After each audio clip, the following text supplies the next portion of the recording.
Welcome to Sane-ish, the podcast for people healing from trauma, addiction, abuse, mental health struggles, grief, narcissists, and every other flavor of chaos life can throw at you, and somehow still functioning, mostly. I'm your host, Holly Broughton, survivor, truth teller, boundary setter, and proud member of the Still Healing, Still Hilarious Club. Around here, we don't do shame or embarrassment. We don't do perfection. Just real talk, dark humor, hard truth, and a whole lot of hope. Because sanity is overrated. And healing? That shit is messy. This is Sane-ish. Let's get into it. Disclaimer. On the Sane-ish podcast, we discuss personal stories of alcoholism, addiction, mental health, chronic illness, narcissistic abuse, domestic violence, SA, HT, parental alienation, grief, loss, homelessness, as well as many other forms of adversities in life. Our intention is to be inspirational, educational, identifiable, and resourceful. The views and experiences shared are in no way meant to praise or condone any illegal or harmful behavior. This content is for educational purposes only and not intended as professional advice. If you or someone you know is struggling with any of the above, we strongly suggest seeking help from a qualified professional, support service, or hotline related to your specific issue.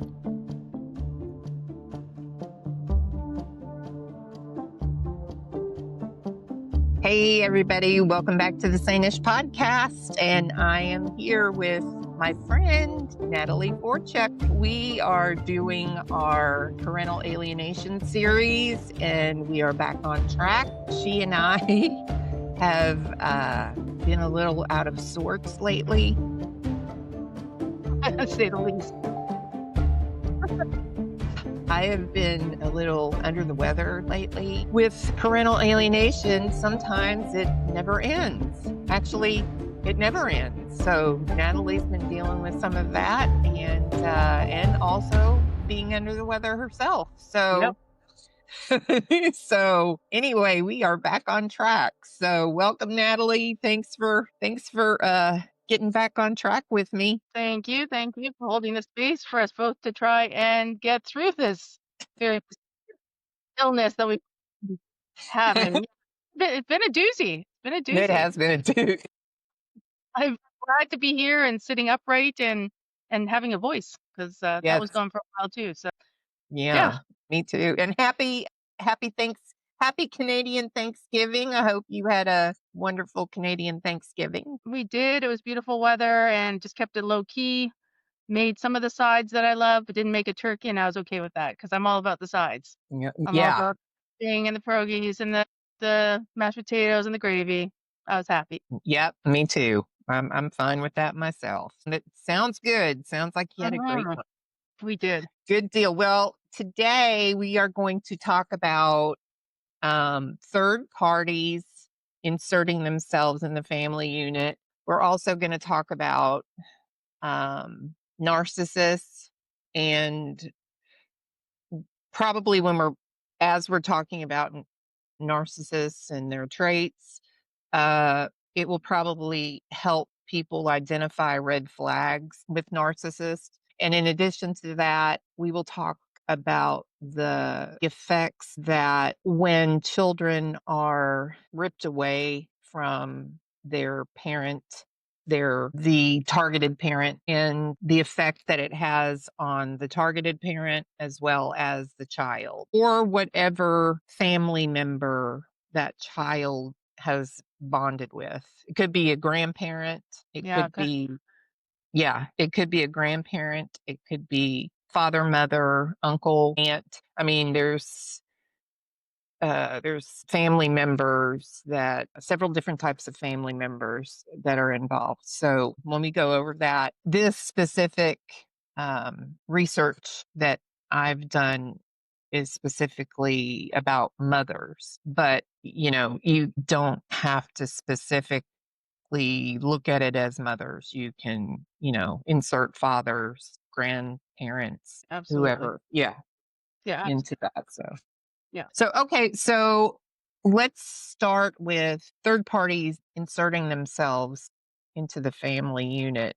You and I, the reason this has come to fruition is first of all, because when we were doing our podcast or your podcast that you were on my show, we realized that we had some similarities, Hmm. that you had a third party and I had a third party that came into the picture prior to our alienation. So, and then with what you do, it seems like that is occurring a lot lately. Yeah. Prevalent. Absolutely. It's coming up in ways and in frequency that I've not seen before. Yeah. So maybe might want to touch on, we don't have to go through the whole story, but maybe we can touch on our stories a little bit and Yeah. then kind of talk about it and see where it leads. So go ahead, you go ahead and start. Okay. Well, hello everybody. My name is Natalie, obviously. I am a two-time alienated parent. I was alienated from my then 9 and 10-year-old children in 2016, 2017. Went through reunification therapy through 2018, got them back. Very complicated, high conflict, coercive control situation. And then, everything kind of went away as fast as it happened. It also dissipated. Really, once the narcissist didn't win, they lost interest, and so suddenly alienation wasn't as fun for them anymore. Reunification kind of broke the habit, so to speak. And then in 2021, I was re-alienated from one of my two children, my son, whom I've not seen in 4.5 years.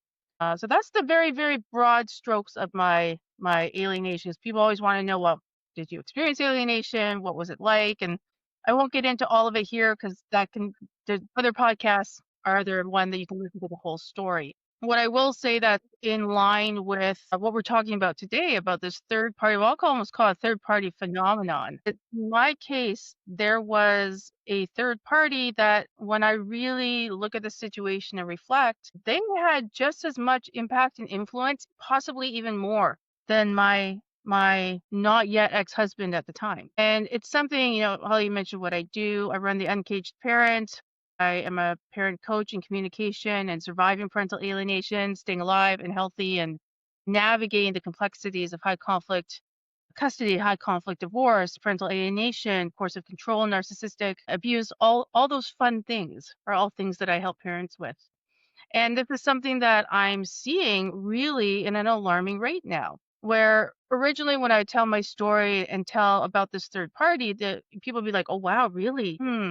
That sounds odd." Like it was not a thing. And now suddenly I'm getting parents who are battling not really their ex, they're battling a third party, generally a partner, girlfriend, boyfriend, new wife, new husband, sometimes a grandparent or two. And that force is almost stronger in the alienation process or holding alienation together than our actual exes are. And so that's why I think it's so important to talk about this because we need to name it and talk about it because we're in the work that I'm doing now and I'm seeing and looking at research and we'll talk about research as well. We're not it's like this big massive missing piece that's not being looked at. It's focusing on just the ex, just the family court system, just, the marriage, or the partnership where you don't have to be married, but that partnership, or even if you only just had a child together and you didn't have a relationship. There's blinders about third parties and how much they are controlling the narrative and feeding the ex, the original called the core alienator, feeding that narcissistic supply so that they keep going and don't lose interest, so to speak. And that's what brings us here today from my side.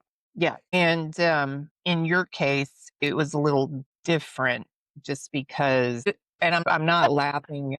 No, no, no, it's okay because it's I'm true. We're not laughing about the situation, everybody. No, no, Sometimes, no, no, no, yeah, not at because all. all we can do is laugh because it's so absurd. Yeah, Well, just because it was, well, it's always absurd because parental alienation shouldn't happen in the first place. In correct. my opinion, it's ridiculous. Um, it was just a kind of a unique situation. It is. Yours was a unique situation. Yes, it is. Um, but in my case, mine was a third party co-conspirator kind of thing where it was a campaign to basically just bring me down as mother, really. And that's really the crux of it. I mean, plain and simple, that's just what it was, and that's what happened. And the last voicemail I got from her, she said to me in her own words, she said, "I will never help you get your daughter back." It's similar Plain and words. simple. It was like, okay, thank you. And then Yeah, prior to that, couple years before that, she admitted to me, she said, "You do know that he cannot parent, right?" I was like, "Why, yes, I do know that. And you handed my daughter over to him on a silver platter. Thank you yep. very much." So, Hmm. I mean, it's crazy town. It is absolutely. So, those are the crazy things that happen in parental alienation. Just, yeah, I mean, you can't make this shit up. I Mm. wish, You really just, can't. You really no, you can't. cannot. You cannot. I never in a million years thought I would have gone through something like this. No, I'm with you. And I think that's part of the, for everyone who's maybe listening or watching and thinking like, well, I don't think that's happening to me, or I don't know that's happening to me. I really want you to listen to this episode because you'll learn some red flags and things that are going to tell you whether it's happening to you. Because I personally was not equipped to understand or recognize what was going on until it was far too late. By the time I've spent years just you know try and keep up with the changes in the narcissism, the use. By the time I, was able to metabolize and understand what was going on, things were so far gone Right. Yep, me that, yeah, too. right. And that's the case with a lot of people. And that's part of, like what we're doing here with our podcast is to educate people to say, yeah, unfortunately, this stuff really does happen. And it didn't happen because we were shitty moms and didn't deserve our children. That's actually quite the opposite. It generally doesn't seem to happen to parents that you would look at and go, well, you weren't a great mom. It happens to really great parents. Those are the ones that seem to get taken down. Those are the ones that get targeted. Are the ones who are generally well put together, strong, whatever qualifications you want to give. Does that mean that they're perfect? Absolutely not. Absolutely not. But what I think the narcissist looks at is like a challenge. It's like, "Oh, I didn't break you that time. Oh, well, let's see what we can do next to try and break you and to make, because that'll make me happy." And I do wonder, and people can comment, and Holly, obviously, you can comment as well. I always wonder what if the true narcissist really understands what they're trying to feed within themselves. They just have Hi. a thought or this desire to do something, but I don't know. And this question just popped into my head. Yeah, I don't know what the end game is. Mhm. The end Don't. word I'm looking for, yeah. Yeah. Yeah, Like, what's the I don't know. point? There is no end game. Yeah, that's It's an addiction. It's an addiction, and there really is no end game.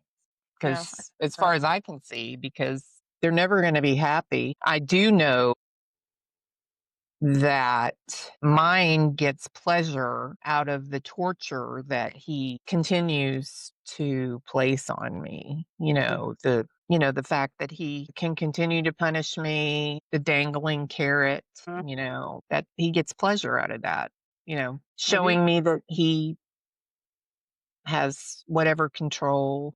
Um, so be it. You know, I, you can't win with them anyway. So there's Correct. no point in playing the game. It's not going to matter what you do, whether you play, you're not going to win. And if you don't play, then your mom just doesn't care about you. Yeah. You know what I Yes. mean? So you're damned if you do, you're damned if you don't. So it doesn't. Either way, it's a lie. It's a lie either way. And he doesn't know how I feel. He doesn't know what I've been through. They don't care. It's obvious his family doesn't care. Mhm. Otherwise, they wouldn't be. Well, it wouldn't stay the same, right? If it It was wouldn't. true. Well, I mean, you'd think after 5 years, somebody would say, "Hey, don't you think she needs her mother?" Like, Mhm. I mean, I can guarantee you, my mother wouldn't put up with that. My mom would have said something by now if I would have, but I don't know. I'm not in that mindset, so I don't know. It's just it's a so. But going back to the third party stuff, there are people that do that kind of stuff. Mhm. I don't know. In my case, I don't know if that woman flew in out of nowhere. So I don't know if she was paid. I don't know what the situation was. It doesn't really matter anymore. She did what she did. She supposedly was a girlfriend, then she was a fiance, and then she was gone. Mm. Once it got full custody, she was gone. So I consider her a co-conspirator now. And there are people that do that. I know that. I've heard there are people that do that. But, in your case was bizarre too. Yes, it was. I don't understand your situation either. So you have to be careful because, and recently in my case, here's another fiance. Mhm. Now, she sounded genuine, sounded like she wanted me to have a relationship with my daughter. But in the back of my head, I'm going, and she really did. She and I really do think that she was genuine. And she sent me a whole bunch of pictures, but there's still that little thing in the back of my head going, okay, where is this going? Like what, Of course. you know? Yeah. Why And that's wouldn't sad. It's sad, you? It's sad. I get it. you know, Mhm. because unfortunately, he's aligned her with him. So, and And we I thought she was very nice. We had great conversation, but then again, he stepped in, couldn't help himself. So it's very difficult to work towards something when somebody has completely destroyed everything, well, there's no, when things have gone as far as they have in both yours and my cases and many people's cases, it's a tricky space if a new third party comes in after the initial explosion, the initial nuclear bomb. They're in the aftermath, but it's still not a safe place. But they come in as though it's a new city and they're in love and they're going to change the world. And of course, they want the mom involved, right? Like, this must be a misunderstanding. That mom or dad cannot be that bad a person. And they'll tend to foray on their own. And I think that's likely where they get their own probably first indication or experience of course of control without them actually really knowing it. Mhm. Where they'll get, well, you obviously don't love me. I mean, why would you do that? I've told you that this person, Natalie, has done this, this, and this, and why would you go against me and try to reunite her with our child? What, and any new person in a relationship is gonna go, oh, yeah, I guess I don't know. But they're not, because of course of control, they're not going to also independently ask the next question is, well, tell me more. Tell me more about what happened. Can you give me examples? I'm curious. I Mhm. want to understand this more. See that it stops. If that Right. to that next stage of curiosity and a genuine relationship, right? What we hope for, then that opportunity for them to intervene might be more prevalent. But Hmm. they cut down very, very early, I Yeah. believe. Now, I don't know, but I believe. Yeah. And that's based on, again, my situation is a lot different than most people's as far as my third party. But the parents I'm working with, it's very interesting because there are a lot that started out with this new relationship and then it was nice and then they were vulnerable and like, okay, maybe this can be rectified and then blammo. 10 times worse than it was. Mm. And now they're in a war against two people who are exerting influence and control over children, and they're in the fight of their lives because of it. Yeah. Yeah. Okay. I think there's no other, no, the one, the core alienator is one thing, but you get someone else who feels righteous indignation on their behalf, that person is more dangerous than the original core alienator. Yeah. And that person, because they've got energy, they're Yeah. renewed, they're like frontline, new to it, and they're going to stand up for their man or woman. They're going to protect those stepchildren. They're going to, that's Yeah. what makes it even harder to deal with. It's Yeah. like a relay race. Yeah. Well, I certainly didn't want to prejudge her because she came at me very kind and very genuine, just, uh, told me that, my daughter loved me and missed me. But there was just some things, you know, that were just kind of strange.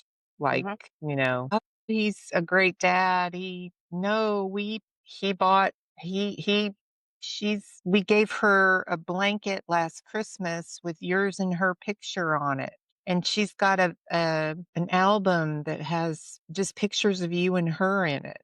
And I'm like, it's very nice, but what, is that supposed to comfort her? Or you. Like, she wants her mother. Yeah.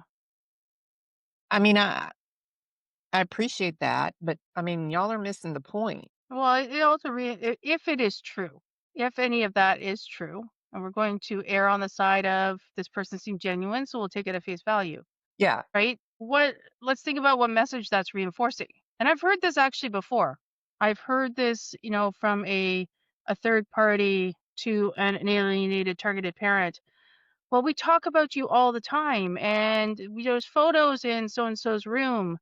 And I'm always stop. I'm like, but that message what you're saying, if that's true, that you've got photos up and you're talking or about me, I'm right here. Hmm. I'm not dead. I'm not off living my life in some commune in South America.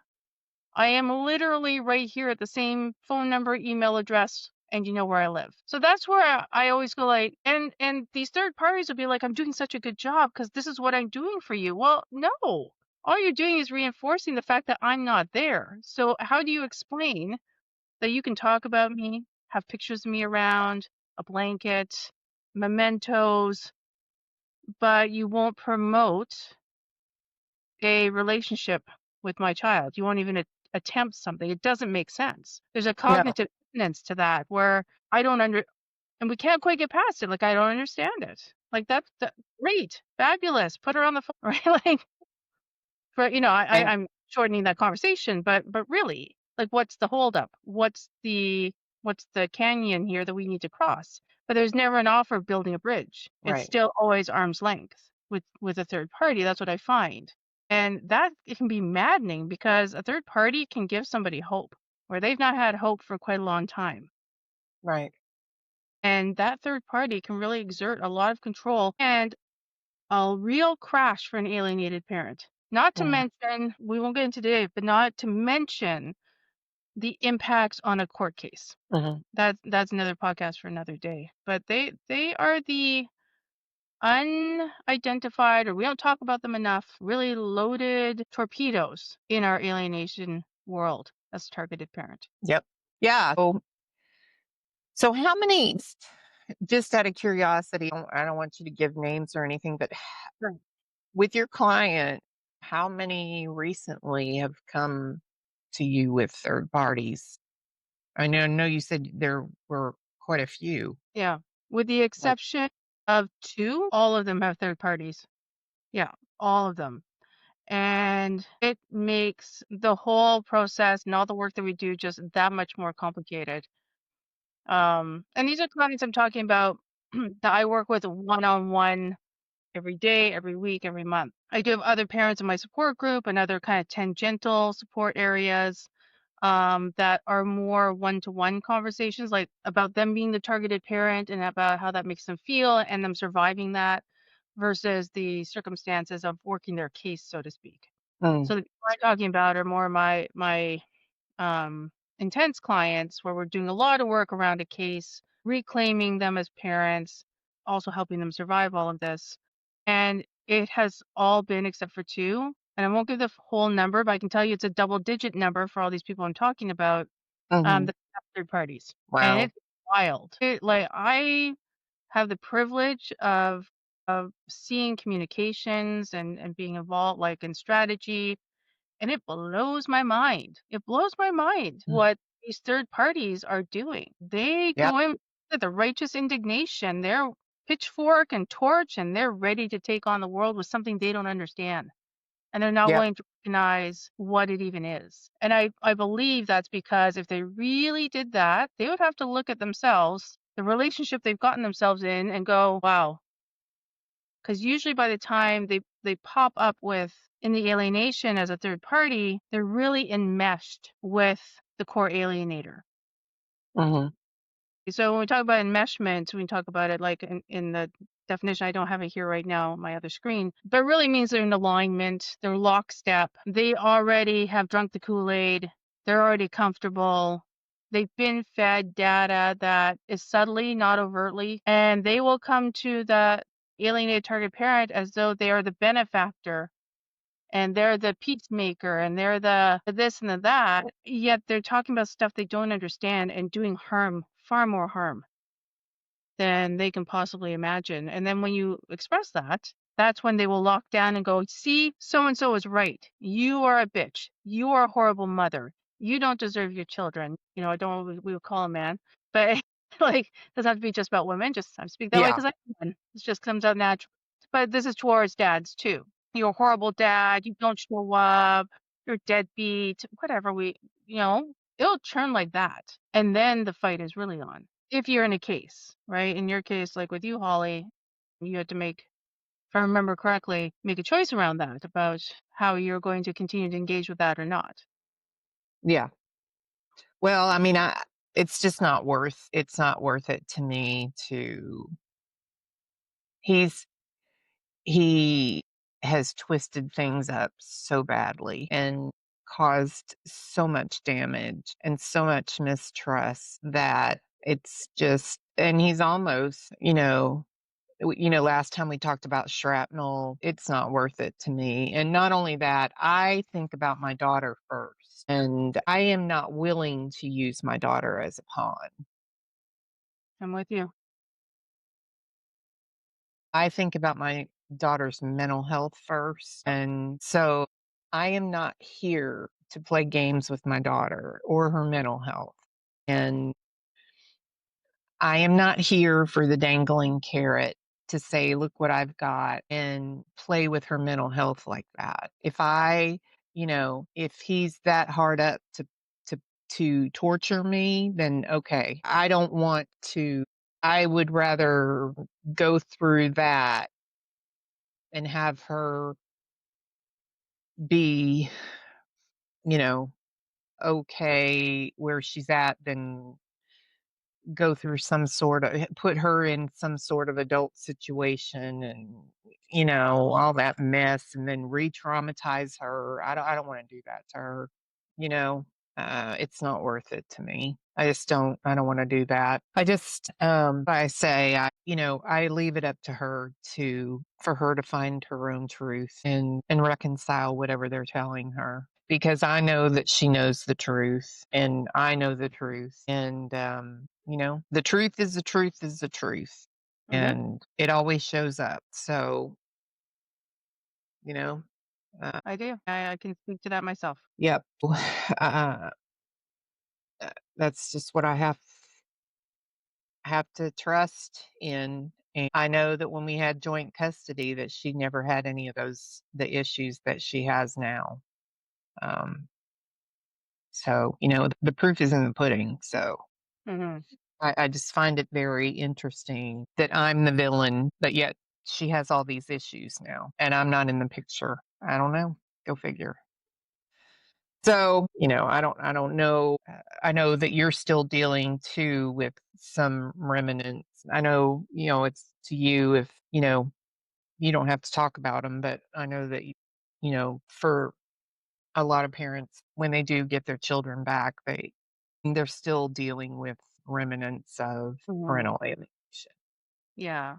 Yeah, for sure. For sure. So, I can speak from my own case. The first time around, my kids being younger, it was different than what it is now. Second time around, my son was 15. So, there's different influences there and different context and just different lives. And that, as we're speaking about this, I'm reflecting in my mind to the first round of alienation and just about remnants. I'm like, I wonder if my kids really actually healed the first time. mm, My daughter is with me, and we have done a lot of work together over the last 4 years. And I would say it is true that they did not. mm, They went into a holding pattern, a mode, some repression. It was kind of like it was there and then it wasn't. It was like, we're done with trauma. Let's move on. My ex was like, oh, okay, we're done. Let's go on our merry way. And we did. We did. And I look back on that for myself, and I know from myself that that was a strong coping mechanism because I just wanted it to end. I wanted things to stop.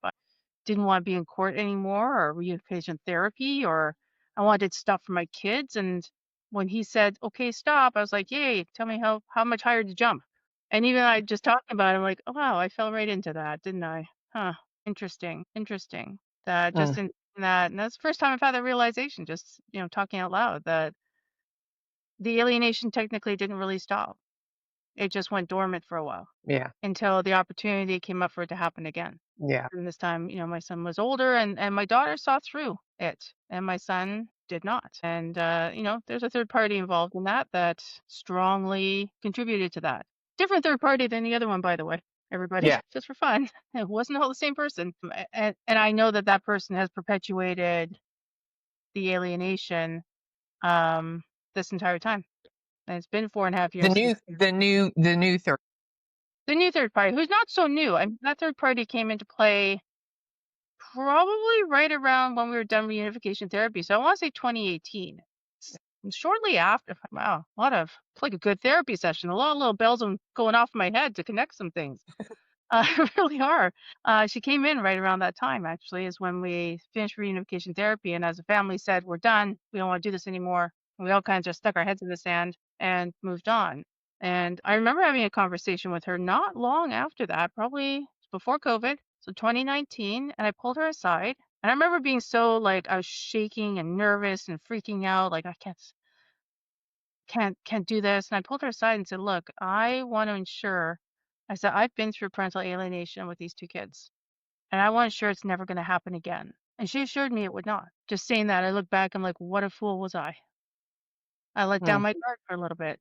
And as I say that, I'll tell you, I'm saying it, but I'm not putting that on myself. Years of therapy have helped to mhm, recognize that that reaction was a normal one based on trauma, based on wanting it to end, based on a lot of different factors. Alienation is complicated, right? Alienation is not simple where we give it a definition. It's like that. No, no, it is this labyrinth of circumstances and moving parts and tetrising and factors. mhm, You make your best decision at the time, and it can be that great decision that day, and it could be the wrong decision the next day, and you have no control over that. When mhm, you're dealing with this level of abuse and narcissism, of course, of control. Like mhm, Holly said again, like you can't make this stuff up. I can't write a psychological thriller that matches what my actual experience has been. It's mhm. so in depth, and so has left me with a lifetime of trauma.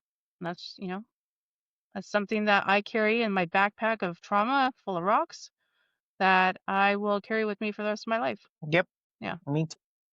Yeah. I know. We should get matching backpacks. We'll bedazzle them. Although, although, although, oh my god, I'll get, I'll get. I'm getting better though. I'm getting, Me too. um, I'm better. Just knowing that I'm not the only one helps. That does help. Yeah, So, sure. but why don't we move on to speaking of narcissism? Why Sure. don't we move on to talking about narcissism? And maybe this will help some people because I don't know. Have you ever heard of Ramani Oh, Durvasula? Yeah, yes, I Dr. have heard Ramani. about it. Yes, I do. Somewhere, Okay, so it's somewhere here. Yes, it's a good one. this is her Thank you. book. It's called It's Not You, and it is about identifying and healing from narcissistic people. And Dr. Ramani has her own podcast, and she's been on many different podcasts, but she is a narcissist expert. I believe, if I'm not mistaken, maybe you can correct me, but I think one of her family members was a narcissist, I think. She has experience in it. Yeah. Um, Uh, but in her book, this is what she defines narcissism as. She says narcissism is a deep insecurity and fragility offset by maneuvers like domination, manipulation, and gaslighting, which allow the narcissistic person to stay in control. The variable empathy and lack of self awareness mean they do not stop to consider the harm their behavior is creating for other people. The traits aren't really the issue, but rather how these traits translate into consistently harmful behaviors. Because traits, especially those in a rigid and unaware personality style, such as narcissism, really do not change, the behavior is also unlikely to change. And because there is such a wide spectrum of narcissism, from mild to severe, we may be having very different experiences of this personality style in relationships. The middle of this spectrum, with enough bad days to take a toll and enough good days to keep you hooked, is where many people are stuck. And that moderate narcissism is where she focuses on in her book. She focuses on moderate narcissism. So here are some of the traits of narcissism that she talks about. So a need for narcissistic supply. Big one. This validation from other people or the world at large, whatever form it takes, is called narcissistic supply. Anyone around them must bring supply or face their wrath. And what this means is you have to give them kudos or show them how great they are, like, give them accolades, tell them they're a great mom, great dad, tell them they're doing a great job, all that kind of stuff. Mm-hmm. And if for whatever reason you break up with a narcissist, they usually run to the next supply because they have to have somebody telling them how great they are. That's what narcissistic supply is. Yeah, if I'm just interject for a sec, if that's for everybody who says about their ex, they just can't be alone. He always needs somebody or she always needs somebody. That's why. Yep. Narcissistic supply. That's it right there. Sorry, I just wanted to put that in there. And that's also a form of love bombing. Yep. So Yes. if you hear the word love bombing, they will rush out and find a relationship and love bomb somebody so that they can get their narcissistic supply. So they can get somebody to give them whatever they need. Which can include children. That's where part of alienation, right? Yep. Can be your children. Right. All right, egocentricity. Narcissistic people are egocentristic, but this goes beyond mere selfishness. It is selfishness with a devaluation chaser. For example, a selfish person will choose the restaurant they want, but a narcissistic person will choose the restaurant they want and tell you that they had to do it because you're too dumb about the food to choose. Yeah. In short, a narcissistic person's need will always come first in any relationship. Consistent inconsistency. Narcissism is consistent. However, there is a consistency to it that can make it feel inconsistent. When the narcissistic person is well regulated, feels they are in control, and has sufficient narcissistic supply, for instance, work is going well, they're getting compliments, they're in a fun new relationship, or they just got a new car, they may be less antagonistic and more pleasant. Unfortunately, the narcissistic supply gets stale for them quickly So they always need more, new, better. That's, I tell you, that one Yep. for me. I recall working with a narcissistic person who said one afternoon, "I'm having the best day ever. I scored a big new deal. I'm the man. I slay it every time, right?" That evening, he left a message saying he was angry and that his life isn't fair. Ca- Came to find out that this change was in his emotional state because the new person he was dating had to reschedule dinner. There you Yeah. go. Yeah. Yeah. Wow. It's like you're in my head. Restlessness. There is a restless quality to the narcissistic personality, a pursuit of novelty and excitement, which is why we may observe infidelity or frequently shifting romantic partners, overspending and shopping, or frenetic activity. Narcissistic people often seem perpetually bored, disenchanted, or contemptuous if things are not interesting and engaging enough for them. Delusional grandiosity. That's a good one. A defining character a defining characteristic of narcissism is grandiosity, which shows up as exaggerated beliefs about the person's importance in the world. Fantastical beliefs about ideal love stories and their current or future success, a sense of superiority over other people, and of uniqueness and specialness about themselves, not observed in others. Grandiosity also means that the person believes they are better than others. It is delusional because for most narcissistic people, there is little or no evidence supporting any of those beliefs, and they hold on to them despite the discomfort or harm this stance is causing to other people. Shifting masks. The confusion comes from the narcissistic person going between charming, fun, and charismatic, or at least normal and regulated, to abusive, sullen, and enraged. This is our favorite. All right. Entitlement. That's a good one. Yes. Entitlement. Yeah. Capital E on that one. Capital E. Capital all letters. Entitlement is a core pattern of narcissism and one of the most problematic. Theories of narcissism suggest that entitlement may be the core pillar of this personality style and that all other dynamics tie back to it.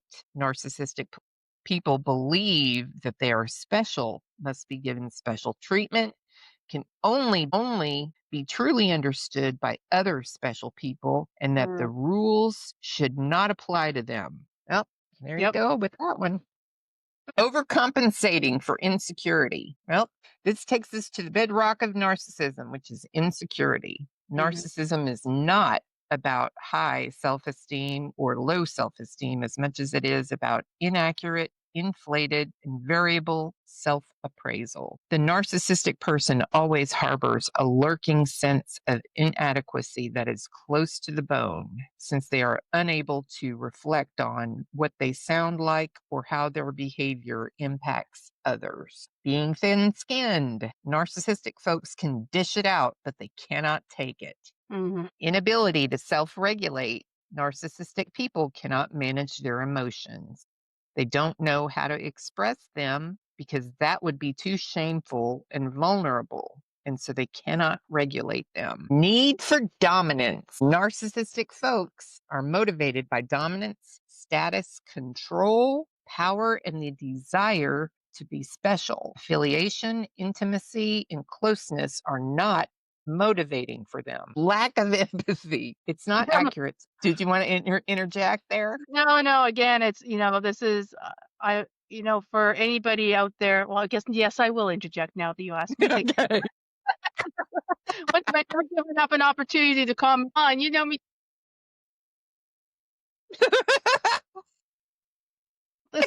Listen, for anybody out there listening to this and listening to Holly and I, were reading and reacting to Dr. Remini's book and research and whatnot, which is just so bang on. What I want to say is, as somebody, I think Holly will concur with this, for me, as I'm listening to this, I could not write the definitions of this better myself. And it's not, and I've lived it.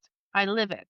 And this has to be the most stark and on point breakdown, definitions, and examples of what narcissism is. It's a word that gets thrown around way too much. Like anything that becomes popular in the zeitgeist, anything that becomes a popular buzzword, I'm trying to think of stuff from the 80s, but it's just not working right now. People latch onto it and will use it as a reason for something bad happening to them. Like, they'll use it as an excuse. Oh, he or she was a narcissist.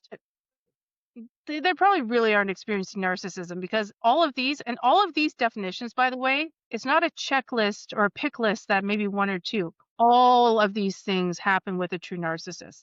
So if you're listening to this and going like, well, I don't experience that, or I don't, or I'm not sure. Well, one, just wait and see. If you're hitting on some of them, you're eventually going to hit on all of them. And two, this, again, I just want to stress, this is really, really accurate. Oh, and that's what I wanted to say. This is one other thing I wanted to say. If you're listening to this and you're wondering, because some of these things, I think we've all experienced at some point, not to the level of a narcissist, but we're human beings. Human beings have a self-preservation aspect. They do have an aspect of narcissism to some of these traits. If you're asking the question, you are not. That's the simplest way I can put it.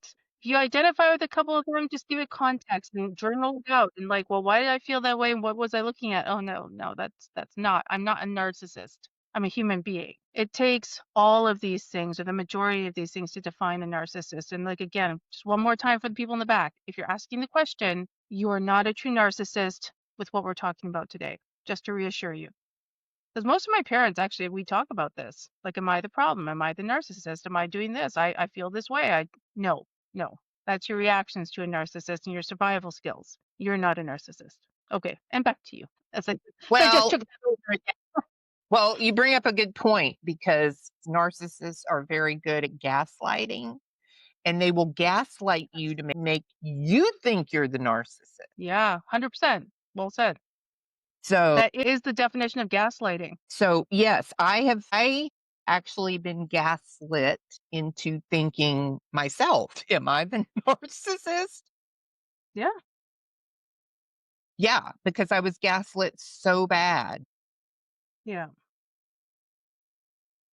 By those two. I was gaslit so bad that, yes, that was a good point. So, okay, lack of empathy. It's not accurate to say narcissistic people are devoid of empathy. Their empathy is hollow and variable. Narcissistic people have cognitive empathy. They may understand what empathy is and why someone feels a certain way, and they may use it to get what they want. Contempt for others. Narcissistic people need people, and they resent that they need people. Needing people means other people have power, and they cannot tolerate thinking of themselves as dependent on anyone. Projection of shame. Projection is also a common pattern in narcissism. It is a defense, which means it operates unconsciously to protect the ego and manifests as a person projecting unacceptable aspects of themselves onto another person. You want to speak about this? Or do you want me to? You go ahead. I'm thinking I want to hear from you. Okay. So narcissists can get super ugly. They can get, nasty. Yeah. I mean, nasty. Bottom of the barrel nasty. If you really look at what they're doing, and if you take a step back, what they are doing is this: projection of shame. They are projecting themselves onto you. So anything that they say or text, or, if they say you're a bad mother or you're a piece of shit mother, which is what I used to be told, you're a piece of shit mom. It was actually him talking about himself. So what that means. Yeah. Do you have anything you want to add? Yeah.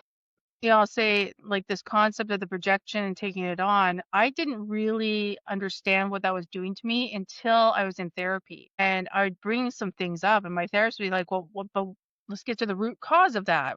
Well, why? And we'd really go back, and literally being in a relationship with a narcissist, what I kept doing was absorbing all of his trauma and then trying to heal it myself. That makes any sense. So there's never, in our entire relationship, I really look at our entire relationship, I constantly, instead of, and this came from my own.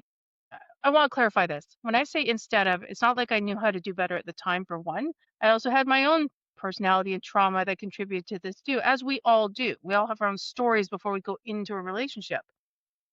But I literally would take on the role of not being my ex's therapist, but literally absorbing the shrapnel, the shock, the trauma, and I would embody it. And if I look back, I embodied it so much, I got seriously ill. Not just Mhm. like Right. mental trauma, seriously physically ill.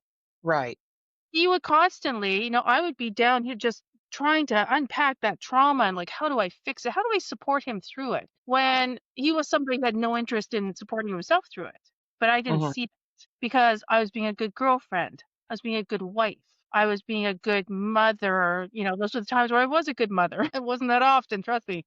Um, but I hope maybe that resonates with anybody out there because it comes under the guise of being a good partner, having a good wife, a good girlfriend, a good mother, is mitigating the impacts of someone else's personality traits, narcissism. Is what we're talking about today, right? And sometimes you're in so deep so quickly you don't realize it because what partner doesn't listen to their partner's trauma about their childhood trauma and commiserate and go, wow, like I'll carry that load with you. I mean, this is what we're taught, like partnerships would carry the load together and we work through it together, and that can be true for some people. Bless those people out there. I've heard of them that have relationships where they can talk through this and work through it. Narcissists, it doesn't work that way. They just go like, "Not even thank you." They're like, "Well, yeah, you should be carrying my shit. That makes you shit, and you're carrying my shit, so you're shit." Mhm. But you're in this thrall, like, you think that, well, fuck you, I'm out. But it doesn't work that way because, like Holly was saying in these examples, there's times where it's calm. It's consistently inconsistent, and it keeps you on your toes. And it always comes at a time where you're ready to, like, you've had it, and it's like, oh, then it got nice. Then I got some surprise jewelry. Then suddenly we're gonna go away. Or there's this thing, or there's this book that I love. Like, if I really could go back and track all of those things, oh my God, I would see narcissistic control all over it. But when you're in it, it doesn't look the same way. It's Yeah. really difficult to identify. Yeah. All right. Being incredibly charming. Mm-hmm. Yeah. You think? You think? Well, why do we like obviously, because otherwise, why do we stay in it, right? Where did it go? Being incredibly charming. Where's my page? Hang on, I lost my page. So many pages on this. Holly has lost her page. So many pages to narcissism. I'm losing my page. She goes. Yeah, I mean, that's true. It's true. That tells you again, like while Holly's finding your page, like how complex it is. I'm kind of harping on the topic a little bit because again, we generalize narcissism and we're quick to label, we're not quick to understand. And when you're in it, it's a really hard thing to look at. I mean, Holly and I are here talking about today. I couldn't have said I could always talk about this way. I was not the same person that is here today on this podcast, having this conversation, having a laugh, having, unpacking some stuff. There were the days where I couldn't get out of bed. There are the days where there are the pills in front of me. Days where there was some, other ways to just not be here any longer. And that is the impact of being under all of these things. So while I do want to say, I feel like Holly and I are in alignment with this. While we are, speaking about it and we're having a little bit of a laugh, because that's a pressure valve for us too, as we're talking about it, is to have a laugh. We don't laugh or cry. It also drove both of us to some very extreme places. And I want to just speak to that and recognize it, that if you're hearing that today and you're going through this checklist and it's just becoming heavy, everything that we're talking about, every point, we see you and we hear you. And, reach out to people who can help you, crisis lines. We can put some in the comments below for everybody because it is a really heavy, dark topic. And I don't want to let this get away from us without addressing that as well. Because I can tell you, if I'd heard this 10 years ago, I don't know how I would have handled all of this information all at once and Yeah, realizing where I was at. we're making light of it now. Listen, I have lost my identity, and that's a fact. I lost my identity after this whole thing. Yeah.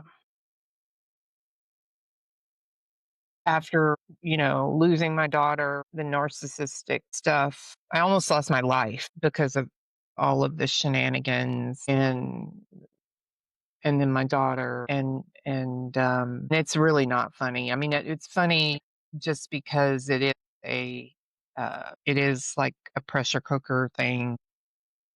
But It's a really felt as if you are in a situation and the reason why we're talking about it is to help educate people about and listen, Dr. Ramani is a very good source of information. She does have her own podcast, and I will put her information in the episode description because she is a leader in as far as narcissism goes, and she has very good information. And it is a serious. It's not a joke. yeah. Uh, and I have said that before. Yeah, we're very consistent about that on this podcast, and I just, I'm speaking just for me, and if I know Holly and I are very much in alignment. About like we've experienced this, and laughter, dark humor is a pressure valve for us, like it is a release, and we hope it is for you too. We hope that you can, laugh and release a little along with us, and we also want to Well, recognize. that too, and another thing, Natalie, I think, and even with some of the girls that we talk to who may or may not be going through some of this stuff, even they laugh because of some of the things that they do are ridiculous. Well, that's the other side, the absurdity, the circus of the absurdity. Absolutely, yeah. It so when they and what I mean is sometimes when they don't get the reaction that they want anymore, they will really reach for absurdity. They will reach for absurd things You're talking about the because narcissist. yes, Yeah. because they're not getting in or whatever they're trying to get anymore and it gets to be absurd. So, Yeah, 100%. And that absurdity may not when you're in it with a narcissist, it may not seem absurd at the time. It may seem like just the next thing to cope with, the next thing to survive, the next thing to keep this narcissist from imploding or exploding. Generally, that we're trying to stave off either one of those. And what we don't get to see at the time is because we're so in it. When we step away, like Holly and I are talking about, we can see the circus of the absurd. Like some of the things mhm. I look at, write about, talk about, I look at them and I'm like, I can't even believe I'm saying this. Like how, but it happened. Like I'm not making it up. It happened. But when you're in it, you don't look at it the same way. You're just And that's looking at why cope and survive. yeah, and that's why and I didn't when you're in it, it's very hard to see the absurdity. When once you're out of it, then you're like going, So, okay. so much of it. But when you're in it, they've got you so mind fucked. Yep. It's a mess. But then when you're out of it, you're like, okay. Yeah. When you get to be a healthy observer, when you get to be, a detached, healthy observer, and look at it as objectively as you can and then relate it to the rest of life, you do. And you're like, it's almost like, for me, I will say it's almost fascinating because I really look at it and I'm like, how has this person survived? How are they still operating to this day with the same charm and narcissism? I mean, yet they are. They just found a different supply. Yeah. Yeah. Yep. Yep. All right. We'll run through this real quick. The different types of narcissism. I'm not going to read the definitions, but I'll just run through them. Grandiose, vulnerable, Hmm. communal, self righteous, neglectful, malignant, and that's it. And I think there's also like covert. I think There's covert. definitely overt and overt. Yeah. Yeah. Yeah. Covert, overt narcissism, but that's a little bit on narcissism. And so if you see any of those signs, those are like red flags to keep an eye out for, especially one of the things that you got to really be careful for is the hook. Mm, Like, do you know what I'm talking about? I sure do. Yeah. Okay, so what I mean is if they treat you badly and you're like, "Wait a minute, that wasn't right." Like, "Okay, I'm done. I'm done. This is not okay. I'm done. I'm out. I'm out." And so you're like, "Done. You've made the decision. You're done with the relationship." And then they're like, "No, no, no, no, no. No, you I won't do yeah, I love you. I won't ever do it again. Here's some roses, blah, blah, blah." take you away. No. We haven't spent enough time together. I'm so sorry. I've been so busy working. Oh yeah. Yeah, and the hooks, there's multiple hooks. It's not one hook that gets you back. It's always I always do it like if I can give I love to give it visual. So if you ever seen a performer like in the cartoons where person is performing and then they get the hook from the side and get pulled in, I feel like the person on the stage is the one breaking free of narcissism. They're like, "Oh, wait, I'm a human being and hear me and I'm discovering all these things." And the narcissist goes, "No, we're just gonna pull you off stage and stick you right back into acting class with me again until you try to break free again." Like it's like that. Like it's that kind of I won't say well, I'm still gonna say violent, but that abrupt example of how they break through your attempt to break free. They will break through that Yeah. very abruptly with something that even when you receive it, it doesn't quite sit right. But then there's the cognitive dissonance of, well, I would like a dinner out at that new Michelin starred restaurant. And well, he is really seeing me, but somewhere in your gut, it's not sitting right.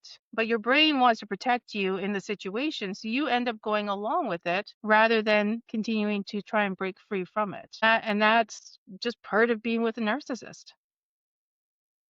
But that's where you need to go with your gut and Yeah, just say, that's where, yeah, one of the things I think is something we need to speak to, or I'm going to speak to now, is fear. The fear of yeah, breaking free from the narcissist because they are so robust. In that list, everything that Holly has read, they are all those things. They're not some of them, they are all of them. And the masking will just present to whatever you need or they think they want to present to you to keep you trapped. And most people have a fear, ironically, in marriages with children, people fear leaving a marriage with a narcissist. Now, don't get me wrong, I'm not here to say, oh, it's so easy, just do this. This is not what I'm saying at all. This is not advice for how to leave a marriage with a narcissist. What I want to say is generally people have a gut feeling before an implosion happens with the narcissist that ends their marriage. And then the narcissist is in control. And then high conflict custody, coercive control, alienation happen. Because the narcissist decides, no, yeah, I'm done now. Where generally the other party had some inkling. There was some unrest. Doesn't mean it was overt. It doesn't mean that it can just be that gut level, low lying simmering of something just is wrong, really, really wrong here. But they stay with it out of fear. We don't want to break up our family. We don't want to impact the kids. What will my family think? What will people think? How will I do it? These are all questions. Again, this is not me advocating for how to leave a marriage. This is not it. I'm saying these are cognitive dissonance that I experienced. And now, if I could go back after all the things that I've learned, like everybody in this world, I would have made the changes when I hit that wall and I would have been out of it. But I stayed. And I don't blame myself for why I stayed. I know why I stayed repeatedly. And here I am today. And again, it's not to say if you stay, it's going to go wrong. This is again just my experience and my, things about myself that I'm speaking about. If you're feeling a certain way, you're likely right. Pay attention to that. Don't blow up your life necessarily. But your gut instincts and your intuition are there to keep you safe. That's your brain keeping you safe. So don't keeping you safe. So don't ignore those either. yeah. But walks like a duck, quacks like a duck. Check some of, a lot of Dr. Remini's boxes. Get the book. Highly recommend. Then you might need to look at some things and make some different decisions than what you're in now, whether you're in a marriage, a relationship, and especially if you're in alienation and a targeted parent like Holly and I are. Yeah. All right. Well, is there anything else you want to add to the narcissist portion? No, I think we've covered it very well. Okay. Okay. Uh, so I thought we would talk a little bit about the effects on children and the targeted parent. I did a little research Sure. on um, the the effects that it has on the targeted parent and the child or the children. And this particular study, or these studies, were done on children and their mothers, but I'm sure you can insert father or whatever bonded parent or bonded family member, whether it's a grandparent, in there. So anyway, I'll just go ahead and read it. But it says, one notable study published in Clinical Psychological Science found that early separation from a mother can create neurobiological vulnerabilities that extend well into adulthood. In other words, that kind of early trauma can shape the brain's stress responses and emotional regulation patterns long term. Another piece of research highlighted by the American Bar Association shows that children who go through these kinds of separations are at a higher risk for developing depression, anxiety, and behavioral issues. Basically, the disruption of that fundamental bond can lead to a range of emotional and psychological difficulties down the line. So these kinds of studies are pretty well documented internationally. But to give you a bit more context, the study I mentioned from Clinical Psychological Science is based on research done in the US, often involving multiple institutions. That study, developmental psychology and psychiatry. As we know, you and I know, Nat, that parental alienation is global, so they do the research internationally too as well. When a child is taken away from their mother, it can be a deeply traumatic experience for both the child and the parent. It often creates a sense of loss, fear, and instability. For the child, this separation can lead to attachment issues, anxiety, or difficulties in trusting others. For the mother, it can absolutely be a traumatic event that might manifest in grief, stress, and a sense of helplessness. All of this can indeed align with what we understand about trauma responses. And it's something a lot of research and trauma-informed approaches do take into account. For example, there is research on attachment theory, which shows that when the attachment bond is disrupted, it can lead to things like attachment disorders, heightened anxiety, or difficulties in emotional regulation for the child. And for mothers, there's definitely research into how that kind of loss can contribute to trauma responses, PTSD symptoms, and other emotional challenges. Yeah. So there you go. All the things, right? All the things. I want to speak to it. Well, I'm going to interject and speak to something very quickly because the gender-based Sure. argument is a big thing in trauma, alienation, narcissism. And there's one thing that we can't get around, and that is that there is a maternal aspect that just is. If you had the privilege of giving birth to your child, there just is something, I won't say different. We understand biologically there's just a different connection. Now I'll say that like I'm adopted. So I'll say that I'll speak for myself, my own experience. I'm adopted and I gave birth to my children. I can tell you different relationships. Huh? Connection is just different. And that's not to say that my adoptive mother did not do a great job. That's not to say that at all. There is a disconnect. There is something biological that we can't get around. So when we talk about these studies, it's not to be against anyone who's a foster parent, an adoptive parent, man or woman. The maternal aspect we can't get around that fact. And to try and obliterate it doesn't totally serve the population, so to speak. Yeah, which is why I don't know, it baffles me that the woman who got involved and the third party who got involved in mine was a mother herself. I'm like, why would you do this to another mother? Yeah, I think that's we see it, like in my case, mine was not a mother yet.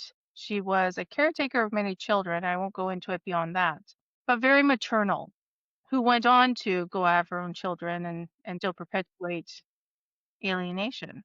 And the newish third party, a mother herself, same thing. So that's where there's the maternal argument breakdown.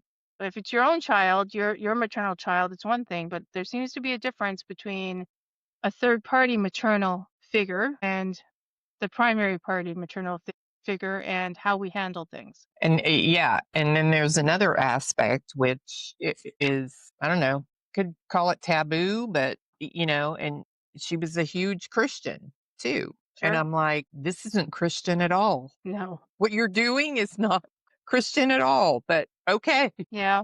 Yeah, religiosity comes into it for sure. For sure. And I've spoken with some third party people that are more of let's call it of faith. And they feel that they're actually in the right because they have God on their side and they're protecting a child. That's generally the argument, is that they are doing the right thing by protecting the child from the evil mother. That's the logic. I'm not saying it's the right logic. I'm not excusing it. I'm saying I've had some of these conversations and it's quite startling that that's really a thing. Yeah. Yeah. I don't know. Yes, I am. I am. Yeah. I'm trying not to. I'm trying not to be judgmental. Yeah, I hear So, you. because to each his own. But I'm like I said, you can't make this shit up. You So, cannot. No. No, you cannot. but okay. So, Nat, is there anything else you want to add to this episode, or? No, I think we've covered off a fair amount. I know that we didn't go deep dive into the third party aspect, and that's because it's a very robust conversation. So what I would like to invite is anyone who watches this, listens to it, comment below if that's your situation and kind of what aspects you want to talk about, because we can certainly revisit it and get more into it. And as always, thank you, Holly, because every time we're together, I love these conversations and it's such an awesome space to be in. And yeah, I think we tackled a lot of narcissist stuff today, which I Yeah. hope really gives anybody and all people some information, some perspective, and to know most of all that you're not alone. You are not alone in experiencing alienation, being a targeted parent, going through the shit show that your life is right now because the narcissist decided that you'd be their supply. You're Yeah. not alone in that. And I'd like to think that Holly and I are representatives of you can come out of it as well and still be a whole human being. Yeah. Yeah. For sure. Yeah. And that it's freeing to talk about it, and Yes, that's absolutely. it's freeing to talk about it and just get it off your chest. Because sitting with it in your head is not helpful at all. Absolutely. So Yeah. yeah. And so next time you and I get together, Nat, we're going to be talking about estrangement. We are going to be talking about estrangement. And so you want to explain that, because that's your that's your Okay. Yay, it's mine. that's your arena, not mine. Yes. So you can touch on it and give him a little preview. Preview. Okay, yeah. So, what's taken over social media in this high conflict space is the concept of estrangement versus alienation. And there's a whole movement, particularly on TikTok. If you're not on there, it's actually a great place to be. You can learn a lot. It's very informative. But what's coming out is that there are legions of young adults or people in their 30s stating that everything that their parent did was wrong and they're estranged from them because of abuse. So here's the difference. Alienation is when a parent or parents or people turn one parent against the other. Estrangement is when a child or person chooses to not engage with another person due to abuse and trauma. And what's really getting muddled up, and I feel like the narcissists are there like, oh, yes, how can we really shift this narrative to proving that the person that we've alienated is actually the abuser all along by creating this environment where these children, adult children, young adult children will say, no, I'm estranged. It's shifting the conversation in alienation, and I really look forward to unpacking it. I'm not doing it kind of justice here with what I'm saying, but what it is really is what I view it as is a narcissistic shift to justify alienation. Now I'm talking alienation cases, which is why I'm here. And I come from it because of my own case, where for me, at the age of 15, my son was alienated. There's no doubt about it. He's now 19. He'll be 20 in January. That just like, ooh, okay. Ooh, just having a moment with that. It was alienation, but is it still? It wasn't his choice, but is it now? Is it alienation still? Or because of his age, is it estrangement? I think it's a really tricky topic in alienation and narcissism and high conflict that I really want to unpack. And that's what we'll do next time. All right. Well, we will unpack it then. So Look to it. looking forward to it. So, all right. Well, thanks, Natalie, for finally hooking up with me and Yep. talking about this stuff and having a little laugh because I needed it for sure. Me too. So, so anyway, y'all take care and thank you for joining us for this episode. Well, thank you. Thank you. And we will see you next time. Bye. Bye.